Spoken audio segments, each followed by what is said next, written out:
कैसे हैं इकबाल जी? बहुत बढ़िया नितिन। और तुमसे फिर मिलके बहुत खुशी हुई। हम तो मेरा ख्याल है दूसरी तीसरी बार मिल रहे होंगे। तीसरी बार। तीसरी बार पॉडकास्ट हो रहा है। तो मैं कह सकता हूँ निर्विवादित रूप से आप पहले गेस्ट हैं जो तीसरी बार पढ़ाकू नितिन में आ रहे हैं। मेरी तो खुशकिस्मती है। हमारी भी, क्योंकि भाई आपके जो टॉपिक हैं एक तो हमेशा मुझे एक्साइट करते हैं और जिज्ञासा मन में बढ़ जाती है। इनफैक्ट आज जो टॉपिक है, सच में वो तो मेरे मन में 1.5 दशक से खलबली मचा रहा है। और मेरे क्या, बहुत सारे लोगों की खलबली मचाई हुई है। कोई उस पर किताब लिखता है, कोई उस पर फिल्म बनाता है। आपने तो डॉक्यूमेंट्री बना दी, इनफैक्ट तीसरी है ये, हाँ, राइट? तीसरी है। तीसरी डॉक्यूमेंट्री आपकी। इसके पहले वाली मेरा ख्याल है डिस्कवरी वगैरह पर चली हैं। एक डिस्कवरी के लिए बनी थी, सुभाष चंद्र बोस द मिस्ट्री, हम्म। 2016 में। हम्म। और 2017 में मैंने एक को प्रोडक्शन किया था हिस्ट्री चैनल के साथ, हम्म। Netaji Bose the lost treasure. अब हम्म। उन दो फिल्मों के बाद मेरी जो प्यास है वो बुझी नहीं, और मैं इस खोज में भी लगा हुआ हूँ अभी तक। और ये जो खोज है, अगर मैं सही हूँ तो 45 के बाद, सन 1945 के बाद की है। बिल्कुल सही है। हाँ, क्योंकि 1942 तक तो 43 तक भी सुभाष चंद्र बोस क्या कर रहे थे, कहाँ कर रहे थे, किसके साथ कर रहे थे, वो बहुत जाहिर है। हम्म। लेकिन 45 के बाद अचानक से जो उनका गायब होना है, या आज जब हम बात करेंगे तो पता चलेगा कि वो शायद गायब हुए भी नहीं थे, कर दिया गया। तो वो बहुत इंटरेस्टिंग है। पर एक फैक्ट है, जैसे हम फैक्ट कहते हैं, है ना, कि उनकी मौत हो गई थी। हम्म। वो अगस्त में थे, 18 मेरा ख्याल है तारीख थी। हम्म। और 1945 साल था। और ताइपे में एक विमान दुर्घटना हुई और सुभाष चंद्र बोस उसमें घायल हुए। और अस्पताल में जब उन्हें फर्स्ट एड दी जा रही थी, मेरा ख्याल है वहाँ आसपास तो कोई बड़ा अस्पताल था भी नहीं, जितना मुझे पता चला, मैंने पढ़ा कई किताबों में। लेकिन उन्हें बचाया नहीं जा फील्ड हॉस्पिटल था वहाँ पे। सका, फील्ड हॉस्पिटल था, हाँ। पर बचाया नहीं जा सका। ना। तो हम मान क्यों नहीं लेते? ये क्या जरूरत है इतनी किताब लिखने की? आपने 3 डॉक्यूमेंट्री बना दी, कोई आईटीआई डाल देता है, कोई संस्था खोल देता है। हम मानते क्यों नहीं? बहुत हम प्यार है उनसे। देखिए, प्यार तो है, लेकिन एक ऐसा रहस्य है जो आधुनिक भारत का सबसे बड़ा रहस्य है। और उसका एक सेटिस्फैक्ट्री जवाब नहीं मिला कहीं से भी। और मैं जो भी किताबें लिखता हूँ, जो भी फिल्में बनाता हूँ, मैं एक सच के पीछे पीछे मैं उसको फॉलो करता हूँ। और ये सुभाष बोस की जो मतलब ये जो सर्च है फॉर सुभाष बोस, ये शुरू हुआ था 2015 में। मैं डिस्कवरी चैनल के दफ्तर गया, तो वहाँ पे राहुल जोरी सीईओ थे। तो वो बता रहे थे कि देखिए ऐसा है कि जो आज़ादी की का जो संग्राम हुआ था, उसमें ये जो पूरा कांग्रेस पार्टी का रोल था, वो एक्चुअली उसके कारण हमें आज़ादी नहीं मिली। और हमें आज़ादी मिली क्योंकि इंडियन आर्मी में बगावत हो गई थी और आईएनए बनी थी। और ये डोवल साहब ने कहीं ऑस्ट्रेलिया में एक भाषण दिया था, तो उसने कहा इस पे सोचो, विचार करो कि एक फ़िल्म बनाओ। तो मैंने कहा मैं सोचता हूँ। तो मैंने थोड़ा बहुत रिसर्च किया। तो 2 महीने बाद में उनको फिर मिला, तो उनका जो क्रिएटिव हेड था अरुण थापड़, उसने कहा कि भाई ऐसा है कि एक ऑब्जेक्शन आया है कि ये इस तरह की फ़िल्म बनाओगे तो बाद में पॉलिटिकली इसका क्या असर होगा।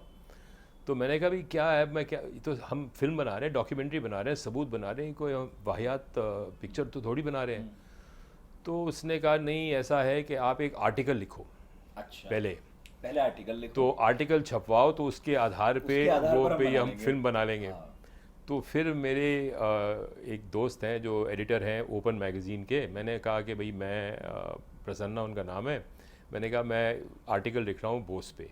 तो मैंने रिसर्च करके एक डिफरेंट एंगल का आर्टिकल लिखा कि बोस को हुआ क्या था और वो उसकी डिसअपीयरेंस कैसे हुई थी। तो वो आर्टिकल छप गया। ठीक है। तो जब वो आर्टिकल छप गया, तो जो लोग थे जिन्होंने कहा कि भाई ये मत बनाओ फिल्म, वो सब चुप हो गए, क्योंकि मैंने कहा ये तो आर्टिकल छप गया, अब इसमें कोई बवाल तो हुआ नहीं है, तो let me make the film. चलिए फिल्म बना लें। तो फिल्म बनाने जब हमने शुरुआत की, तो उसके दरम्यान में डिस्कवरी चैनल में पावर स्ट्रगल हो गया और राहुल जोरी साहब को रिज़ाइन करना पड़ा। तो जब वो रिज़ाइन कर गए, तो एक अंग्रेज़ आया, मैं उसका नाम भूल गया हूँ, तो उसने, वो बड़ा कीन नहीं था कि ये फिल्म बने। अच्छा। लेकिन फॉर्चुनेटली हमारे लिए हमें एडवांस मिल चुका था और प्रोडक्शन शुरू हो गई थी। अब बना तो दो। हमने कहा कि ये वेस्ट जाएगा मामला, तो फिर हमने फिल्म बना ली। और फिल्म बनाई और बहुत ही इंटरेस्टिंग एक्सपीरियंस था। हम इंग्लैंड गए, रशिया गए और पूरी कहानी हमने पेश की, लेकिन फिर भी उसमें चैनल वालों का ये था कि भाई कोई ऐसी गलत बात मत बोलो किसी के बारे में, बी वेरी वेरी केयरफुल। उनके लीगल डिपार्टमेंट के थ्रू वो कहानी गई। तो जब ये फिल्म बन चुकी थी तो उसके बाद में ये सवाल हुआ, और वो जब टेलीकास्ट हो गई और मेरे पास रिसर्च और था, तो फिर मुझे एक किताब मिली और उस किताब में द सर्च फॉर यामाशीटाज गोल्ड। अच्छा। अब ये यामाशीटा तो था एक जापानीज़ जनरल था जो कि साउथ ईस्ट एशिया में बेस था, और उसने सोना इकट्ठा किया था, जो सारा सोना जापानियों ने लूटा था सेकेंड वर्ल्ड वॉर में पूरी साउथ ईस्ट एशिया से। तो उससे पता चला कि ये जो सोना था ये मलेशिया से बाई सबमरीन जाता था फिलीपींस, और वहाँ पे उन्होंने ये स्टोर किया हुआ था। तो स्टोरेज के टाइम पे ये पता चला कि भाई ये गोल्ड कहाँ गया और ये कैसे इकट्ठा हुआ। तो मैंने उसके पीछे फिर ये इन्वेस्टिगेशन की, तो पता चला कि इसमें भी मतलब आईएनए का हाथ था, क्योंकि साउथ ईस्ट एशिया में इंडियंस बहुत थे, और जिसे आप आजकल एनआरआई कहते हैं, और वो इंडियंस लोकल भाषा बोलते थे और जापानी वो लोकल भाषा नहीं बोलते थे। तो ये 20,000 के करीब जो अकाउंटेंट्स, मैनेजर्स एट्सेट्रा जिसको आप कहते हैं, वो सारे के सारे इंडियन इंडिपेंडेंस लीग में भर्ती हो गए। और जैसे कि आजकल एक एमएनसी का बैक ऑफिस होता है, वो लोग जापानियों के बैक ऑफिस थे, जो सारा उन्होंने जो लूट इकट्ठा किया था उसको कैटलॉग कर रहे थे, ट्रेजर कर रहे थे, और उसके लिए उनको पेमेंट मिली थी, और उस पेमेंट से आईएनए चलती थी। क्योंकि सुभाष बोस को फख्र था कि भाई वो किसी का दिया नहीं खाएंगे, किसी के गुलाम नहीं बनेंगे, से और सबसे उन्होंने पैसे तो और ये तो उनका लेजिटिमेट एक्टिविटी था कि वो कह रहे हैं कि भाई इसको कैटलॉग करो, इसका सारा बताओ कि कहाँ से कहाँ आया, इसकी सारी अकाउंट करो। क्योंकि टेक्सटाइल्स जापानियों ने लूटे, आर्ट और किताबें और हीरे जवाहरात, सोना, लॉट्स ऑफ थिंग्स। तो वो सारा को उसको इकट्ठा करके उसका एक कैटलॉग बनाना था कि भाई ये सारा हमने माल यहाँ से सारा लूटा है, तो somebody had to be employed to do that। तो इंडियन इंडिपेंडेंस लीग ने वो काम किया था। तो मैंने कहा ये जो कहानी है ये सोने की, और एक रॉयटर्स की खबर छपी थी 1945 में कि सितंबर के महीने में टोक्यो में जापानीज़ मिनिस्ट्री ऑफ डिफेंस के पास नेताजी का जो बाकी ट्रेजर था वो पहुंचा था, और आज की डेट में आप लगा लीजिए साहब 2017 में उसकी वैल्यू $10 बिलियन थी। तो मैंने कहा भाई रॉयटर्स तो बड़ी इस्टेब्लिश न्यूज़ एजेंसी है, तो इसकी तहकीकात की जाए। तो फिर मैंने वो फिल्म बनाई द लॉस्ट ट्रेजर, कि वो क्या था, वो क्या सोना था, वो क्या ट्रेजर था, और वो कहाँ गया। तो उसके बाद में एक हमारा एक कंक्लूजन बना कि भाई वो ट्रेजर जो था कुछ तो जापान में रह गया और कुछ शायद सोवियत यूनियन में गया। अच्छा। तो वो कहानी लॉस्ट ट्रेजर की वहाँ ख़त्म हुई। लेकिन उसके बावजूद कई सवाल थे कि भाई कुछ और रहस्य मिले हैं, और एक लॉजिकल प्रोग्रेशन जो होता है कि आप एक पॉइंट से दूसरे पॉइंट जाओगे।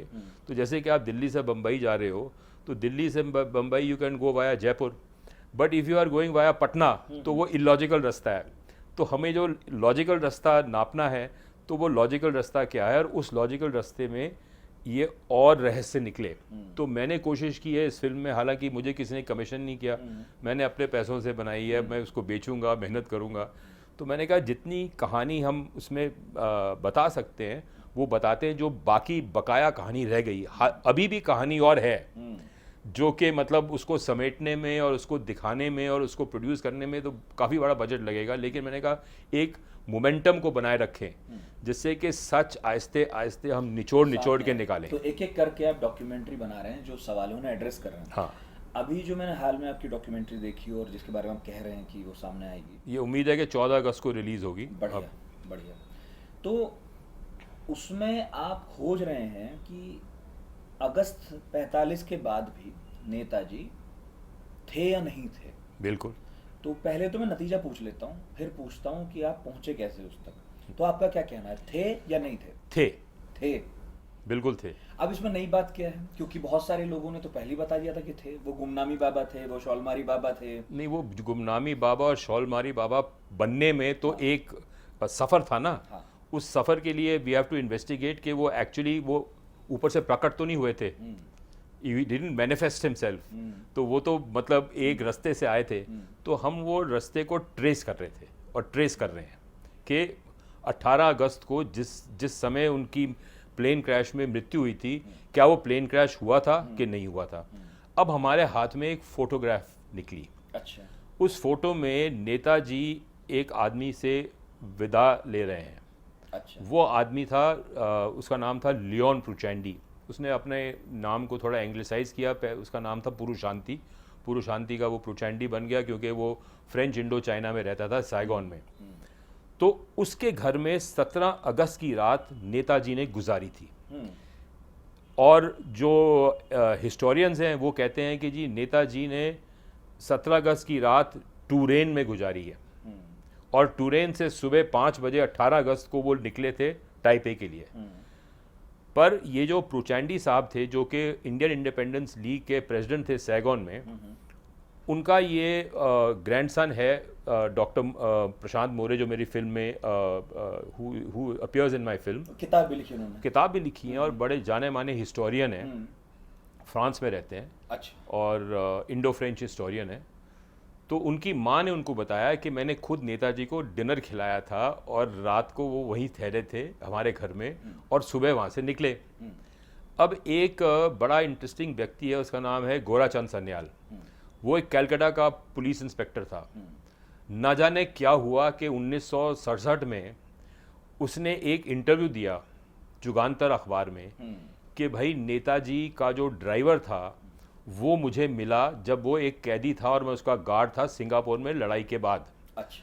और उसने कहा कि मैं नेताजी को 18 अगस्त 1945 पे जापानीज़ मिलिट्री हेडक्वार्टर सिंगापुर से कैपल हार्बर ले गया और वहाँ पे वो उन्होंने एक सबमरीन में प्रवेश किया और सबमरीन में जाते जाते वो 2 जो तलवारें हैं जापानी स्टाइल की मुझे दे गए थे। अच्छा। ये तलवारें मैं तुम्हें देना चाह रहा हूँ क्योंकि वो तुम्हारे नेता हैं।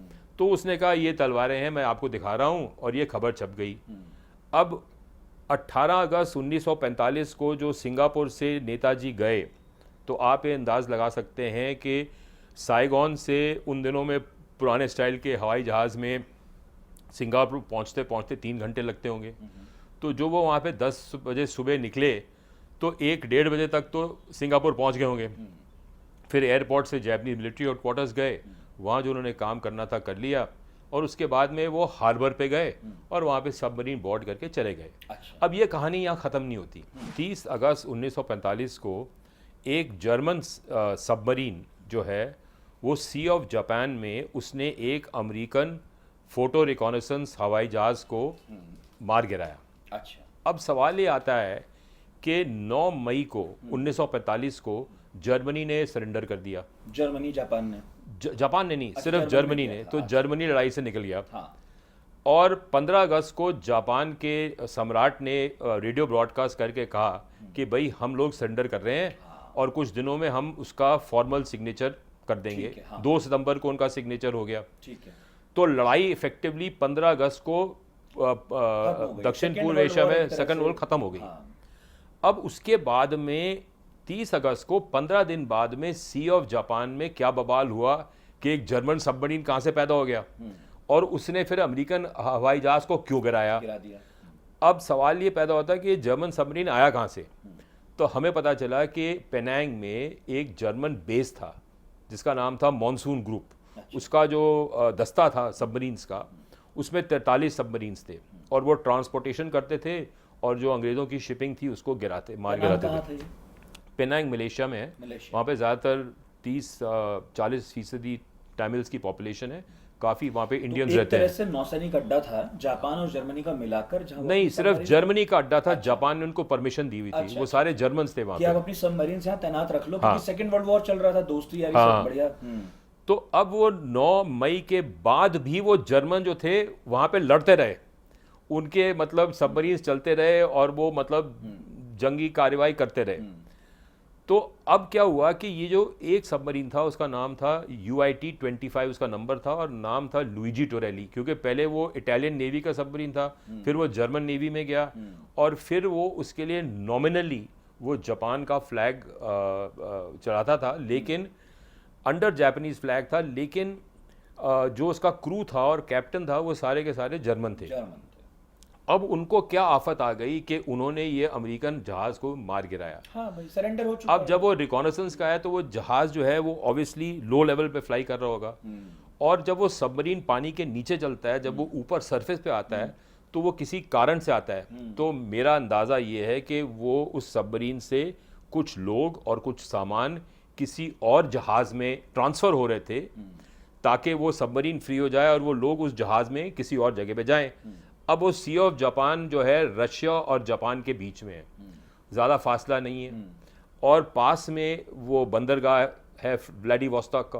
तो मेरा अंदाज़ा है कि जो लोग उस सबमरीन से निकले थे और जो माल उसमें से निकला था वो व्लादिवोस्टॉक गए, नहीं तो वो उस जर्मन सबमरीन का सी ऑफ जापान में क्या काम था। वो सारा पेनांग में ही सरेंडर कर जाता, ज़्यादा से ज़्यादा सिंगापुर में कर जाता। सिंगापुर से 18 अगस्त को चलते चलते 30 अगस्त तक वो सी ऑफ जापान में पहुंचा, तो किसी पागल कुत्ते ने काटा था कि भाई तुम वहाँ क्यों जा रहे हो, किसी कारण से जा रहे हो, और फिर आपने रूट अजीबोगरीब क्यों है, और फिर आपने वो प्लेन गिरा दिया। उसकी इन्फॉर्मेशन मैंने सब निकाल ली। फिर मैंने कहा कि ये जो कैप्टन का लॉग है जिसमें कि बाकायदा वो लिखा जाता है कि क्या आपका कार्गो है, क्या आपके पैसेंजर हैं, आपका डेस्टिनेशन क्या है, किस दिन आप कहाँ से निकले हैं, वो कैप्टन की लॉग बुक जो है यूएस नेवी ने बरामद कर ली थी 2 सितंबर को, और उसकी डीब्रीफिंग हुई थी कैप्टन की और क्रू की। अब वो डीब्रीफिंग के जो रिकॉर्ड हैं और जो कैप्टन का लॉग है वो आज तक क्लासिफाइड है। अब आप देखिए 1945, 55 साल और 22 साल, 77 साल हो गए हैं, अभी तक यूएस नेवी ने समझा नहीं मुनासिब कि वो इन्फॉर्मेशन हम रिलीज़ कर दें। हालांकि सारी इन्फॉर्मेशन बाकी बहुत कुछ रिलीज़ हो चुका है, पर ये खास बात जो है ये दबी हुई है। ये नहीं बता रहे वो कि उन्होंने जो जहाज भेजा उस जहाज में कौन था और वो क्या करने आया था, जहाज को क्या बताया गया था कि तुम्हें क्या करना है। वो सबमरीन को, हाँ बेसिकली, हाँ नहीं, हवाई जहाज का भी कह रहा हूँ। नहीं, हवाई जहाज का रिकॉर्ड निकल गया, मिल गया कि हवाई जहाज का रिकॉर्ड निकल गया। वो फोटो रिकॉनेसेंस कर रहा था, सबमरीन की फोटो ले रहा नहीं था। सबमरीन की फोटो नहीं, वो सी ऑफ जापान की फोटो ले रहा था जनरली, क्योंकि उनको डर था अमेरिकनों को कि रशियंस जो हैं वो जापान पे कब्जा कर लेंगे। तो रेस थी कि जापान का कब्जा कौन करेगा, रशिया के अमेरिका। क्योंकि सेकेंड वर्ल्ड वॉर में जिन्हें मालूम ना हो उनके लिए मैं बता दूं कि भाई अमेरिका और रूस की अजीबोगरीब दोस्ती हो गई थी, क्योंकि अब तो जीतना था, लड़ना था। लेकिन सेकेंड वर्ल्ड वॉर खत्म होने के बाद ये रेस चली, कोल्ड वॉर शुरू हो गया। हाँ एग्जैक्टली, बाद में कोल्ड वॉर उसका रूप हो गया। लेकिन तुरंत बाद ये रेस थी कि भाई हमने दरअसल ये जीत हासिल की है या हमने की है। वो जो एक विजेताओं के बीच में होता है, यदि विजेता ज्यादा हो तो कहते भाई ये तो मेरी वजह से जीता है। आप जो बता रहे हैं इससे तो मैं और खोलूंगा उस सबमरीन में कौन था क्या था। लेकिन अब ये जो 18 अगस्त की तारीख है, नेताजी सुभाष चंद्र बोस 2 जगह दिखाई देते हैं।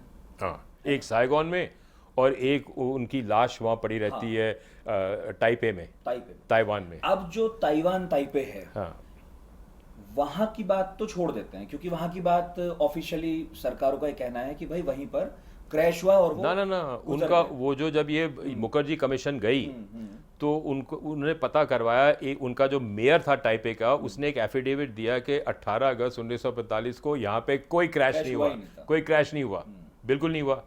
और नेताजी जो है 17 अगस्त को साइगॉन पहुंचे बैंकॉक से, तो उनको निकलते हुए उनका जो 2-3 सेकंड का वीडियो क्लिप है, मैंने आपको दिखाया, मेरी फिल्म में है। वो जो वीडियो क्लिप है वो दिखाता है कि भाई वो प्लेन से उतर रहे हैं साइगॉन। तो जब उतर रहे हैं तो किसी ने फिल्म किया, तो जब जा रहे हैं किसी ने फिल्म नहीं किया। तो उनका जाने का साइगॉन से कोई रिकॉर्ड नहीं है, कोई फिल्म नहीं, कोई फोटो नहीं है, कुछ नहीं है।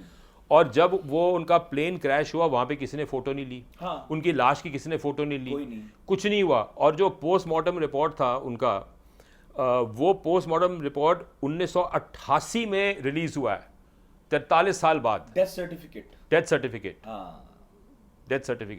में। यस, पोस्टमार्टम तो हुआ ही नहीं मेरा ख्याल है। पोस्टमार्टम थोड़ा बहुत हुआ था, पोस्टमार्टम डेथ सर्टिफिकेट मतलब एस्टैब्लिश कॉज ऑफ डेथ, ये वो पोस्टमार्टम एक फर्जी तौर पे एस्टैब्लिश करता है, तो वो 88 में रिलीज हुआ। और उसका मतलब और कुछ है ही नहीं, ये तो 43 साल बाद रिलीज हुआ, उसके पहले किसी ने ये क्वेश्चन उठाया नहीं। तो मैं दोनों पे धीरे धीरे आता हूँ, क्योंकि बहुत सारी इंफॉर्मेशन है इसमें। तो दो जगह नेताजी सुभाष चंद्र बोस 18 अगस्त को मौजूद हैं। हमारी किताबों में दर्ज है कि उनकी मौत हो गई थी। मौत होती है ताइपे, उस जगह पर जहाँ का मेयर ये कहता है जानकारी मांगने पर कि यहाँ उस तारीख में कोई हादसा हुआ नहीं। ठीक है, इस हादसे में नेताजी के अलावा भी कुछ लोग मारे गए थे क्या? मारे गए थे, वो एक था जनरल शिडाई और जो 2 पायलट थे। अब जनरल शिडाई जो था वो जापान की क्वांटंग आर्मी जो मंचूरिया में थी उसका वाइस चीफ था। अच्छा। और वो रशियन स्पीकिंग था। अच्छा। अब इंटरेस्टिंग बात ये है कि मंचूरिया के अंदर में जापान जो है बड़े ज़बरदस्त बायोलॉजिकल और केमिकल वॉरफेयर के एक्सपेरिमेंट कर रहा था और उस मटेरियल को काबू करने के लिए रशिया और अमेरिका में रेस चल रही थी कि कौन उसको इकट्ठा करे, क्योंकि उसके वो जो रिसर्च थी उन्होंने कम से कम 2.5 लाख ह्यूमन सब्जेक्ट्स पे ये एक्सपेरिमेंट किए थे कि केमिकल वॉरफेयर और बायोलॉजिकल वॉरफेयर, जैसे कि अभी ये कोविड-19 है, कोविड-18 है, ये तो बायोलॉजिकल है, वॉरफेयर है, तो उस तरह का वॉरफेयर की रिसर्च चल रही थी उनकी वहाँ पे। तो वो जो सारा मटेरियल था उनको चाहिए था। अब ये शिडाई जो है वो रशियन स्पीकिंग जनरल था और उसको पता था कि शायद अमेरिकन मुझे कैद कर दें, तो वो हो सकता है कि रशियंस के साथ में निगोशिएट कर रहा था कि उन्होंने 2-2 कॉपीज़ बनाई थी ये रिसर्च की और वाकई एक सेट गया अमेरिकन को और एक सेट गया रशियंस को। अच्छा। तो हो सकता है उसने अपनी जो सेफ्टी है निगोशिएट की, सलामती के लिए वो निगोशिएट किया। अगर जापान में रहता तो गिरफ्तार होता, मुकदमे चलते जैसे सब ट्रायल्स हुए, तोजो पर हुआ, जैसे बाकी लोगों पर न्यूरमबर्ग में हुआ। तो उसने ये सोचा कि मैं ये जो अद्भुत खोज है जो बड़ी महत्वपूर्ण साबित होगी भविष्य में, इसका जो हिसाब किताब है ये दोनों देशों को दिखा दूं और जो मान जाए सलामती दे, तो मैं वहां चला जाता हूँ यूनिटी के साथ। अच्छा, तो ये शिदाई भी मारे गए ऐसा कहते हैं? शिदाई भी मारे गए और वो 2 पायलट भी मारे गए। अच्छा, ठीक है। अब जो व्यक्ति बच के निकला वो मेजर हबीबुर रहमान। अच्छा, वो भी उस फोटो में है साइगोन में 18 अगस्त 1945 पे, जिसके बारे में कहा जा रहा है, जिसके बारे में कि ताइपे की दुर्घटना में एक आदमी बचा। हाँ, उसके हाथ जल गए थे। उसने नेताजी को बचाया और फिर वो वहाँ से आ गया, गायब हो गया। और उस मतलब कई बातें, कई कहानियाँ उसने बताई और उसने अपनी कहानी चेंज भी की बीच में। तो ये बड़ी दिलचस्प बात है कि भाई वो साइगोन की फोटो में वो है और वहाँ से वो बच के निकला। साइगोन और ताइपे आपस में कितनी दूर होंगे? कम से कम आप हिसाब लगा लीजिए 2-2.5 हज़ार किलोमीटर तो होंगे कम से कम दूर, या 3,000 किलोमीटर। ऐसा नहीं हो सकता कि साइगोन में एक फोटो खींचा वो आए और उसी दिन, अगर 18 अगस्त की बात है तो वो उसी दिन फिर नहीं, वहाँ पे जेट प्लेन तो थे नहीं, वो फिरकी वाले जहाज थे जो 200-250 किलोमीटर की रफ्तार से हर घंटे प्रति घंटा चलते थे। वो कैसे पहुँचते वहाँ? तो नहीं जा सकते, बिल्कुल नहीं। 3 लाशों की बात हुई, 2 सिपाही और एक जनरल शिदाई। हाँ, तीनों की लाश मिली। तीनों की लाशों के बारे में इनकंक्लूसिव है कि क्या हुआ, मतलब वो कह रहे हैं जल के मर गए। अच्छा, तो वो लाशें नहीं मिली, वो राख ही मिली उनकी, वो प्लेन में जल गए। अच्छा, मतलब लाशों की शिनाख्त भी नहीं है ना। और लेकिन इंटरेस्टिंग बात यह है कि जनरल शिदाई का मिलिट्री फ्यूनरल नहीं हुआ। भाई वो इतना बड़ा जनरल है, क्वांटम आर्मी का वाइस चीफ है। क्वांटम आर्मी जो थी वो 13 लाख की उनकी फौज थी, 13 लाख आदमियों की। तो उसकी कोई वो नहीं हुआ, फ्यूनरल नहीं हुआ। क्यों नहीं हुआ भाई? गायब हो गया, कहाँ गया उसको आपने कंप्लीटली मिटा दिया इतिहास के पन्नों से। उसका कोई रिकॉर्ड ही नहीं है। रिकॉर्ड होगा जो जापान में होगा। हम जापान नहीं जानते नहीं है, तो हम वहाँ ना हमारे पास साधन है वहाँ जाने के लिए। रेनकोजी मंदिर में सुभाष चंद्र बोस की अस्थियां बाद में स्थापित की गई इसी घटना के बाद। हालांकि मुझे मालूम है कि उनके परिवार वाले, ज्यादातर लोग तो ये कहते हैं कि उसमें नहीं अस्थियां, उनकी कोई आस्था भी नहीं है शायद रेनकोजी मंदिर की उन अस्थियों में। कुछ ने कहा कि उन्हें वापस लाना चाहिए अगर वो हैं और यहाँ स्थापित करना चाहिए। उसके बारे में कुछ लिखा पढ़ी की आपने? किसकी अस्थियां हैं वो? नहीं, वो तो देखिए ऐसा है कि वो कहते हैं नेताजी की अस्थियां हैं। अब इसका बड़ा सिंपल सोल्यूशन है, आप इसका डीएनए टेस्ट करवा लो, पता चल जाएगा। पानी का पानी, दूध का दूध अलग हो जाएगा, पता चल जाएगा। अभी तक किसी ने कोई ये डीएनए टेस्ट करवाना ही नहीं चाहता।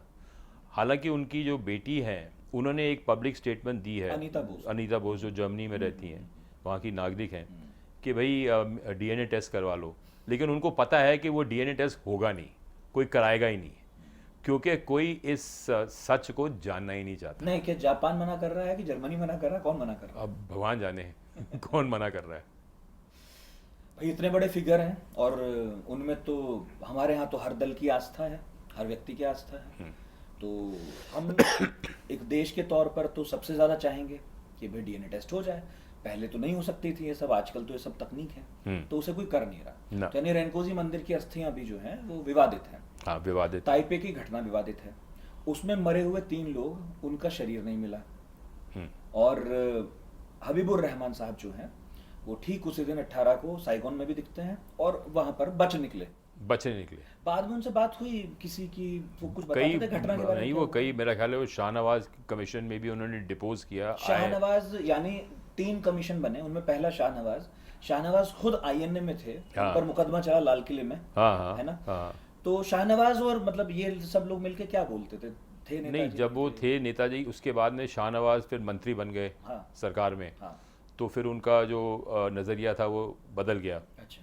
और वो शाहनवाज, देखिए जो भी कमीशंस ऑफ इंक्वायरी हुई हैं, मैं उस पर कोई टिप्पणी नहीं करना चाहता, लेकिन बेसिकली जो शाहनवाज कमीशन ऑफ इंक्वायरी थी और जो जीडी खोसला की इंक्वायरी थी, वो दोनों एक किस्म का उसको मतलब उस पर पर्दा फराश करने का स्कीम था कि भाई इसको ख़त्म करो, रफा दफा करो और इसको मामले को ख़त्म करो। एक इन कमीशन होगी, फिर दूसरी कमीशन होगी। जो ये मुखर्जी कमीशन आई, तीसरा जो था, उसमें मेन बात है, जस्टिस मुखर्जी ने ये कहा कि नेताजी उस क्रैश में नहीं मरे। और जहाँ पे भी वो गए रशिया में, जिन जगहों में उन्होंने, लोगों ने उनको सजेशन दिया कि भाई आप आगे जाइए, तहकीकात करिए, वहाँ पे रशियंस ने उनको कोई रिकॉर्ड नहीं दिखाए, उनसे कोऑपरेट नहीं किया। तो उन्होंने, वो तो एक सरकारी आयोग था, करना चाहिए था। अब ये तो जानते हैं, रशियंस जाने, अब वो इतना सारा यहाँ से संबंध भी अच्छे हैं, संबंध जापान से भी और रशिया से भी बिल्कुल हैं, लेकिन एक ये रहस्य है कि उन्होंने उनके साथ में कोऑपरेट क्यों नहीं किया। और वो जस्टिस मुखर्जी फ्रस्ट्रेट होकर आ गए और उन्होंने कहा कि इसकी तहकीकात आगे होने चाहिए, क्योंकि नेताजी तो उस प्लेन क्रैश में मरे नहीं, क्योंकि प्लेन क्रैश हुआ ही नहीं। अब गए कहाँ, ये this is the subject of a further inquiry. Taipei वाली घटना तो मेरा ख्याल है विवादित है, अब ठीक है। दूसरी जो अब आप बता रहे हैं, उसमें ये आप कह रहे हैं कि वो साइगोन में थे और जिनके घर में थे, हाँ, उनके घर के लोग भी कह रहे हैं कि हमारे घर में उनका नाती कह रहा है कि उसकी माँ ने बताया कि मैंने उनको डिनर खिलाया बाकायदा, और सुबह वो रवाना हो गए वहाँ से और वो निकल गए। कहाँ गए हमें नहीं पता, लेकिन वो जो इंस्पेक्टर गोराचंद सन्याल है जिसका कत्ल हो गया था, देखिए 2 ऐसे बंदे निकले हैं जिनके पास पोस्ट 1945 नेताजी के बारे में खबर थी। एक गोराचंद सन्याल था और एक ये चित्ता बासु थे, जो कि फॉरवर्ड ब्लॉक के मेंबर ऑफ पार्लियामेंट थे और एक भारतीय संसद के एक आपके डेलीगेशन में रशिया गए थे 1996 में 96 में। और 96 में गए तो उनको एक वहाँ पे बंदा मिला, मेजर जनरल कुलेस्निकोव, जो कि एक रिटायर्ड रशियन आर्मी का जनरल था। और वो डॉक्टर पूरबी रॉय, जो कि एक स्कॉलर हैं, रशियन जानती हैं, उन्होंने नेताजी पे किताब लिखी है, न्यू फाइंडिंग्स अबाउट नेताजी। उनको उसने बताया था कि वो पेडोल्स्क में, एक पेडोल्स्क जगह है मॉस्को के बाहर, वहाँ पे एक मिलिट्री आर्काइव है, और उस आर्काइव में उसने कागज़ एक देखा और सबूत देखे जो कि ये फोकस करते हैं कि नेताजी जो हैं वो एक सब्जेक्ट ऑफ डिस्कशन थे रशिया में अक्टूबर 1946 में, जहाँ के स्टालिन जो रशिया का डिक्टेटर था और वो याकोव मलिक उनका फॉरेन मिनिस्टर था, और मोलोटोव भी था, विदेश मंत्री उस वक्त थे, याकोव मलिक बाद में बना। वो लोग डिस्कस कर रहे थे कि हम नेताजी से क्या करें, मतलब कैसे डील करें। अब नेताजी ऑब्वियसली उनके हिरासत में थे या उन्होंने उनको पनाह दी थी। और हाँ, क्योंकि ये बात आप कह रहे हैं कि वो 46 में ये बात कर रहे थे, हाँ, और 45 में हम मान रहे हैं कि उनकी मौत हो चुकी थी। हाँ। तो 46 में नेताजी को डिस्कस क्यों कर रहे थे, और यदि उनके देश में नहीं थे तो भी क्यों कर रहे थे? वो ऑब्वियसली कर रहे थे क्योंकि वो जिंदा थे और उनके देश में थे, तभी तो डिस्कस कर रहे थे। हाँ, तो तभी वो डिस्कस कर रहे थे। तो ये बड़ी दिलचस्प बात है। और ये इंफॉर्मेशन लेके चित्ता बासु जो हैं, उनकी मेरा ख्याल है 1-on-1 हुई थी, उनके साथ में मीटिंग हुई थी कोलेस्निकोव के साथ में, और चित्ता बासु फिर वापस आ गए। उन्होंने फिर 1997 में भारत सरकार को चिट्ठी लिखी कि भाई इसकी इंक्वायरी की जाए, और उसी साल शायद वो अक्टूबर-नवंबर में एक इलेक्शन मीटिंग में बिहार गए, और वापस कलकत्ता आते आते वो कहते हैं वो मर गए। ट्रेन में मर गए। लोगों ने कहा कि जी उनका हार्ट फेल हो गया, लेकिन पोस्टमार्टम किसी ने नहीं करवाया। वो जसीडीह मधुपुर के बीच। जसीडीह और मधुपुर के बीच में। और लोगों का ये कहना है, कुछ लोगों ने ये इल्ज़ाम लगाया है कि उनके ब्रीफ केस में कुछ कागज़ थे और कुछ फ़ोटोज़ थी जो कि ये कोलेस्निकोव ने उनको दी थी। अब ये सच है कि झूठ है मैं नहीं जानता, क्योंकि मैं वहाँ था नहीं। और वो गायब है, और वो गायब हो गए। और उसके बाद में ये कोलेस्निकोव की जो चर्चा थी वो बंद हो गई। जब मैं फिल्म बना रहा था तो मैंने पूर्वी रॉय से का इंटरव्यू लिया। उन्होंने कहा कि ऐसा ऐसा व्यक्ति है कोलेस्निकोव। मैंने कहा आप मुझे उसका नंबर दीजिए। फिर उसने मुझे उसका ईमेल दिया, हमने उसको कांटेक्ट किया। फिर मेरी यहाँ से बाकायदा टीम गई वहाँ पे, उसको इंटरव्यू करने के लिए मैंने भेजा। और उसने ये कहा कि जो भारत सरकार चाहती है तो वो रशियन सरकार को फॉर्मल चिट्ठी लिखे कि आप ये सारी फाइलें खोल दो, तो फिर शायद जो सच है नेताजी के बारे में वो निकल आए। तो उसने बड़े गार्डेड तरीके से, बड़े हिसाब किताब से उसने इशारा किया। ये 2016 में ये मेरी डॉक्यूमेंट्री डिस्कवरी चैनल पे यहाँ पे ब्रॉडकास्ट हुई थी। नाम बताया? कोलेस्निकोव, मेजर जनरल अलेक्जेंडर कोलेस्निकोव। कोलेस्निकोव तो वो बंदूक है, हाँ, वो दूसरा है। हाँ। तो ये जो साहब है, इनका दावा क्या है? इन्होंने देखा था सुभाष चंद्र बोस को, किया बात होते हुए सुनी नहीं, थी? इनका दावा ये था कि कागज नहीं, जब ये सोवियत यूनियन टूट गया था 1990 में, हाँ। तो उस वक्त सारे रिकॉर्ड खुल गए थे। और एक कहते हैं ना, जैसे कि एक स्प्रिंग आती है, एक नई हवा आती है, उस स्प्रिंग के, मॉस्को स्प्रिंग के दौरान कई रिकॉर्ड्स बाहर निकले। ट्रांसपेरेंसी, हाँ, फुल लोकतंत्र है, लाओ भाई अपने 14-15 देश हैं, सब ले जाओ अपना। हाँ। तो उस दौरान में ये रिकॉर्ड खुल गया था, पर उस वक्त भी नॉन रशियन सिटीजन्स वहाँ पे जा नहीं सकते थे उस आर्काइव के अंदर। अच्छा। तो पूर्वी रॉय ने इसको रिक्वेस्ट किया कि भाई आप जाके देख लो कि उसके उस वहाँ पे नेताजी के बारे में कोई फाइल्स तो नहीं पड़ी हुई। पूर्वी रॉय को क्या इंटरेस्ट? पूर्वी रॉय इंडो एशियाटिक सोसाइटी की वो मेंबर हैं और वो स्कॉलर रही हैं इंडियन हिस्ट्री की। और वो उन्होंने ये बहुत सारी रिसर्च की है, सेमिनल जिसे कहते हैं, सेमिनल एंड ओरिजिनल रिसर्च की है नेताजी पे।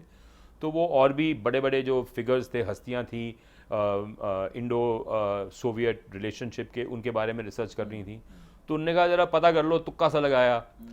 वो आके बाहर आके मिला, कहता है जी हाँ जी ये तो फाइल है और ये मिनट्स है मीटिंग के, जो कि मोलोटोव, स्टालिन और ये जो आपका है याकूब मलिक, वो लोग डिस्कस कर रहे हैं कि नेताजी के साथ क्या किया जाए। और वो अक्टूबर 1946 की बात है। तो उन्होंने फिर बड़ी कोशिश की कि भाई ये फॉर्मली ये आर्काइव में घुसें, और उनकी कोशिश नाकामयाब रही। तो मतलब वहां से डॉक्यूमेंट्स की कॉपी नहीं निकाल सके ना। अच्छा, लेकिन इन भाई साहब ने देखा है, इन्होंने अपने आंखों से देखा है। ये भी नहीं ला सकते? आई विटनेस नहीं, ये भी नहीं ला सकते थे, because you need proper permission to extract documents from there. तो उन्होंने तो जो मेमोराइज कर लिया, देख लिया, और उन्होंने कहा कि ये डेट देख लिया, कौन कौन थे, और सब्जेक्ट ये था। आप ही अपने किसी रशियन दोस्त से कुछ करवाइए? मेरे कोई दोस्त नहीं है जो पुतिन मेरा दोस्त होता तो मैं उसे कह देता भाई कि आप परमिशन दे दो। सुना कि उसमें रशिया वाले भी जाते हैं, तो वो भी डॉक्यूमेंट्स ला नहीं सकते, ऐसा कुछ? नहीं, ला नहीं सकते। रशियंस बड़े सीक्रेटिव हैं, और जो इनका इतिहास है वो लेकिन वो दिखाते हैं ना, खून से भरा हुआ है, दिखा देते हैं। लेकिन वो कागज दिखा रहे हैं, वो एक टेस्ट दे रहे हैं आपको। हाँ, कागज तो दिखा रहे हैं। हाँ। हमारे यहाँ कुछ ऐसी फाइल्स हैं, अक्सर मैं नहीं कहता बल्कि हमारे यहाँ बहुत सारे नेता कहते हैं, अपनी चुनावी सभा में भी कहते हैं, आज जो सरकार में वो भी कहते थे कि कुछ फाइल्स हमारे यहाँ भी हैं, बस वो जो है क्लासिफाइड हैं और हम उन्हें डिक्लासिफाई कर देंगे और फिर नेताजी का सच उसमें छिपा है वो निकाल। देखिए, मैं नहीं इनके बारे में जानता, लेकिन मैं एक चीज़ जानता हूँ कि एक व्यक्ति है जिसका नाम था ACN नाम्बियार। वो नेताजी के बड़े करीब आदमी था, उनके सहयोगी थे, और वो मतलब एक उन्होंने कई देशों के लिए जासूसी की थी, और नेहरू जी ने उनको फिर IFS में शामिल किया आज़ादी के बाद। अच्छा। और उनको एम्बेसडर बनाया था। मेरा ख्याल है वो जर्मनी में एम्बेसडर थे और स्वीडन में एम्बेसडर रहे। और रिटायरमेंट के बाद वो वहीं रह गए, स्विट्ज़रलैंड में, बर्न में रहते थे, वहाँ रिटायर हो गए। उनको एक हार्ड करेंसी की पेंशन मिलती थी भारत सरकार से। अब दिलचस्प बात यह है कि 1982 में मिसेस गांधी ने कहा कि इनको इंडिया लाया जाए, क्योंकि ये बुढ़े हो गए हैं और उनकी हेल्थ ख़राब है, और यहाँ पे उनकी देखभाल अच्छी होगी। अब वो व्यक्ति वहाँ पे उसकी एक मतलब लेडी थी जिसके साथ वो रहता था, वो उसकी देखभाल करती थी। वो आराम से बर्न में रह रहा है स्विट्ज़रलैंड में, 82 साल के बंदे को, जिसने कि पिछले 60 साल विदेश में गुजारे हैं, उसको उखाड़ के आप दिल्ली लेके आ रहे हो। और उसने कौन लेके आया? एक रॉ का जो स्टेशन चीफ था वहाँ बर्न में, उसका नाम है वपाला बालाचंद्रन मेरा ख्याल है। उन्होंने किताब लिखी है, मैंने उनसे बात की, मैंने कहा आपने किताब लिखी है तो आपने इसके बारे में, इन नाम्बियार के बारे में ये सब बातें क्यों नहीं बताई कि ये मॉस्को में एक यूनिवर्सिटी में था फिर ये वहाँ पे रशियन इंटेलिजेंस के लिए काम करते थे, फिर जर्मन्स ने जब नाजी आए उन्होंने उनको जेल में डाला, तो ये सब बातें आपने क्यों नहीं बताई? कहता है ये मुझे पता ही नहीं थी। तो मैंने कहा तो आप तो रॉ के चीफ हो, आपको पता ही नहीं था? कहते मुझे तो पता नहीं थी। तो मैंने कहा पूर्वी रॉय से पूछ लेते। तो उन्होंने कहा कि मैं इस विषय में बात नहीं करना चाहता। उन्होंने किताब छापी बाकायदा उसके बारे में, नाम्बियार के बारे में, और उसमें उन्होंने ये कबूल किया है कि वो उसको यहाँ पे लेके आए मिसेस गांधी के कहने पे, क्योंकि मिसेस गांधी को फिक्र था कि वो लोग ये वहाँ पे मर जाएंगे और उनकी कोई देखभाल नहीं हो रही। भाई वो बंदा की देखभाल हो रही है, उसकी बीवी है, उसका। तो आपको क्या लगता है क्या मोटिव था, क्यों ले आए? मुझे लगता है कि वो जो नाम्बियार था वो कुछ ना कुछ खुलासा करने वाला था 1982 में ओके। नेताजी के बारे में, इस पूरी मिस्ट्री के बारे में। जैसे कि कोई अपना दिल हल्का करता है ना मरने के पहले, तो उस वक्त 80-82 साल का हो गया था, उसने कहा मेरा टाइम आया है तो मैं ये अपना जो सच है मैं बोल दूं, let me unburden my self, lighten my self. ये मेरा अंदाज है, गलत हो सकता है, गलत है। नहीं तो why at government expense, government of India expense would you get the रॉ to get him to Delhi? फिर उसको यहाँ पे नीति बाग में कहीं पे उसको ठहराया, और फिर मिसेस गांधी का इत्तेफाक से असैसिनेशन हो गया, और उसके मेरा ख्याल है 1 आध महीने बाद उसकी मृत्यु हो गई। तो उसके साथ में वो किस्सा ख़त्म हो गया। अब वो जो पूरा किस्सा था नाम्बियार का, वो तो 82 में हुआ ना, तो उसके पीछे भी कोई मकसद था, कोई मोटिव था। जो काओ साहब थे उस वक़्त, मेरा ख्याल नहीं, काओ साहब रिटायर हो गए थे, उसके बाद 2-3 और चीफ थे रॉ के, उनको पता होगा कि मोटिव क्या है, कि भाई आप एक 82 साल के आदमी को अपने जीवन से उखाड़ के स्विट्जरलैंड से यहाँ पे लेके आ रहे हो। और मतलब वो तो 40-50 साल से बाहर ही रह रहे थे। नहीं, वो तो जब नेताजी गए, 1922 से सबसे बाहर रहे बाहर थे, थे। 60 हाँ, साल से बाहर रह रहे थे, तो ले आए, तो वो ले आए। और रॉ के अधिकारी को भेज के लाए। हाँ, और उन्होंने एक किताब लिखी है। ये उनकी बड़ी भारी गलती थी कि उन्होंने किताब लिखी है। जो किताब नहीं लिखते थे किसी को पता ही नहीं चलता कि ऐसा हुआ। ऐसा हुआ। कि नाम्बियार वो साहब तो को भी लाया हाँ, गया वो था। किताब लिखी पर उसमें उन्होंने सच नहीं लिखा, और उन्होंने सोचा कि बाकी लोग जो हैं थोड़े बहुत बेवकूफ़ हैं, वो कोई क्वेश्चन नहीं करेंगे। लेकिन हम जैसे सन की लोगों ने क्वेश्चन करना शुरू किया कि भाई ये क्यों लेके आए, नाम्बियार को क्यों लाया गया। अब ये एक रहस्य है, इसका भी कोई जवाब नहीं है। अगर कोई नाम्बियार के पीछे लगे, मतलब उनकी जीवन गाथा खोलने के पीछे लगे, तो हो सकता है कुछ वहां से भी निकले कि वो शायद बहुत ज्यादा जानते थे। मतलब 45 के बाद का भी, उसके पहले तो वो साफ साफ नेताजी के साथ थे ही। अवश्य जानते होंगे, अवश्य जानते होंगे। इतना लंबा वक्त नेताजी के साथ रहे, और 45 के बाद भी। और मुझे लग रहा है कि 45 के बाद भी अचानक ऐसा तो नहीं हुआ कि 20 साल बाद किसी ने कहा नेताजी जिंदा हैं। 45 के बाद तुरंत ही कहने लगे थे लोग कि वो मरे नहीं, वो जिंदा है। हाँ, बिल्कुल बिल्कुल बिल्कुल। तो नाम्बियार जैसे लोग, या फिर जिनके घर वो ठहरते थे, सुभाष साइगोन में भी ठहरे, उन्होंने बेचारों ने तो ढूंढा ही होगा यार हमारा नहीं। वो नेता कहाँ जो प्रूचांडी है, जिसके घर में वो ठहरे थे 17 अगस्त की रात को, 6-7 सितंबर को, जब उस समय वियतनाम में लोग नहीं जानते कि जो फर्स्ट वियतनाम वॉर हुआ था वो 1945 में हुआ था, और भारतीय सेना ने हो ची मिन्ह की आर्मी के खिलाफ लड़ाई लड़ी थी, क्योंकि इंडियन आर्मी वहाँ आई थी जनरल ग्रेसी के नीचे। वो गुरखा ट्रूप्स आए थे हमारे। 6-7 सितंबर 1945 को वो साइगोन में आ गए। उन्होंने साइगोन पे कब्जा किया, क्योंकि अंग्रेज़ों का मकसद ये था कि हम ये हुकूमत की बागडोर। अब ये बड़ी विचित्र बात है कि वियतनाम में जो क्रांतिकारी थे उनको अमेरिकन सपोर्ट कर रहे थे, क्योंकि वो जापानियों के खिलाफ थे, और अमेरिकन चाह रहे थे कि उनको हम ये आज़ादी दे दें। लेकिन अंग्रेज़ चाह रहे थे कि नहीं, ये जो हुकूमत है वो वापस फ्रांसीसियों के हाथ में दे दी जाए। तो ये जनरल ग्रेसी आए थे इंडियन आर्मी के साथ में वो करने के लिए 7-8 अगस्त को। तो उन्होंने उस वक़्त जब ये फ्रांसीसियों को हुकूमत दे दी सितंबर में, और वो इंडियन आर्मी वहाँ मेरा ख्याल है ये फरवरी 1946 तक रही, 5 महीने। तो फ्रेंच अथॉरिटीज़ ने प्रोचेंडी को उठाया अच्छा एक रात अच्छा। और उसको ले गए। वहाँ पे उनका एक जेल था साइगॉन में, बॉट कैटिनेट, बड़ा फेमस जेल था। बाद में ये जब अमेरिकन वहाँ घुसे थे 63-64 में, तो वहाँ पे वो वियतनामीज़ जो प्रिजनर्स होते नॉर्थ वियतनामीज़, वहाँ पे उनको दाखिल किया जाता था और टॉर्चर वॉर्चर भी होता था। तो बॉट कैटिनेट में उनका टॉर्चर हुआ 4 महीने, और जब उन्होंने रिहा किया तो उनके मुंह से कोई बात नहीं निकलती थी, और वो इतने टॉर्चर हुए थे कि वो एक, जिसे कहते हैं ना, वेजिटेबल स्टेट में थे वो। नहीं, क्या प्रॉब्लम थी? फ्रेंच लोग क्यों उनको टॉर्चर कर रहे थे? उनका क्या इशू अब था? ये किसी को नहीं पता, क्योंकि जो पुलिस चीफ था वहाँ पे, कैप्टन पावेल्स, उसकी जो भी फाइल्स हैं वो भी क्लासिफाइड हैं अभी। वाह। जो फ्रांस का पुलिस चीफ था साइगॉन का, मुझे तो लग रहा था कि दुनिया में ट्रांसपेरेंसी बढ़ गई और फ्रांस जो है उसके यहाँ क्रांति हुई थी। हाँ, और इंग्लैंड 1789 रूस, में जिन जिन क्या क्रांति हुई, हाँ, वहाँ बहुत कुछ अभी भी क्लासिफाइड है। अभी भी क्लासिफाइड है। आई नहीं तो वो transparency। कैप्टन पावेल्स का जो बयान है और जो उसके स्टेटमेंट्स हैं, वो रिपोर्ट्स हैं, वो सब क्लासिफाइड हैं। उन्होंने फिर इसको रिहा किया, ठीक है। और फिर प्रूचैंडी को वहाँ से छोड़ के, साइगॉन छोड़ के, काफ़ी अमीर आदमी था वहाँ पे, वो वापस पौंडीचेरी में आ गया, अच्छा, भारत आ गया, वापस आ गया। और वहाँ पे उसके दिन बाकी दिन उसने गुजारे, कभी उसने मुंह नहीं खोला। और जो ये डॉक्टर प्रशांत मोरे हैं, उसके जो नाती हैं, हाँ।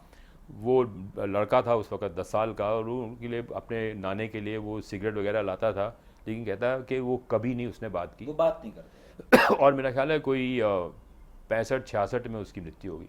अच्छा, वो हुआ। प्रुचेंडी साहब ने ढूंढना या देखना चाहा भी होगा तो अब तो फिर कोई दशा बची नहीं ना। 4 महीने के साथ टॉर्चर होगा, हाँ। वो तो अलग बात है। और अच्छा, उसके रिकॉर्ड जो है ना, हाँ, वो भी क्लासिफाइड हैं कि भाई उससे आपने क्या उगराया, उसको आपने मारा, मतलब वही मैं उसने पूछ क्या रहा था खबर कि दी, भाई। उसके पास में चार्जशीट क्या थी, जैसे हमारे यहाँ पे एफआईआर होता है, आपने कोई एफआईआर दर्ज किया, उसकी चार्जशीट क्या थी, उसको आपने जब इंटेरोगेट किया तो उसके रिकॉर्ड्स हैं, वो सारे क्लासिफाइड हैं।